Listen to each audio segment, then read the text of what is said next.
တတူးတွေအများကြီးပဲဆိုတော့ကြိုက်လို့လားဒါမှမဟုတ်တတူးတစ်ခုချင်းစီတိုင်းကိုကြီးအတွက်အထိပ္ပယ်ရှိနေမလားရှင်တဲ့ပန်းမကြည့်ဖြည်းဖြည်းပါပန်းမကြည့်ပါဘူးကျွန်တော်ဖြည်းဖြည်းလို့ရပါတယ်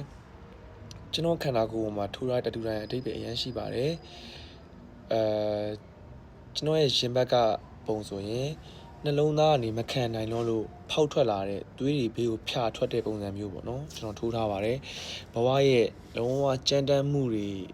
ရှိခဲ့တယ်လူတိုင်းမှာရှိခဲ့ပါတယ်ဒါပေမဲ့ကျွန်တော်အသက်အရွယ်ကျွန်တော်15 16လောက်မှာကျွန်တော်ကြမ်းတမ်းခဲ့တဲ့အတွက်ပေါ့နော်ကျွန်တော်ကြမ်းတမ်းခဲ့ဆိုတာဘဝရဲ့ဒဏ်တွေကွာသိလားလောကဒဏ်ကွာအဲ့လိုဒဏ်တွေခံခဲ့ရတဲ့အတွက်ကျွန်တော်ရင်ဘက်ကဖောက်ထွက်လာတယ်အဲ့မှာဘယ်လိုလဲဆိုတော့ကျွန်တော်က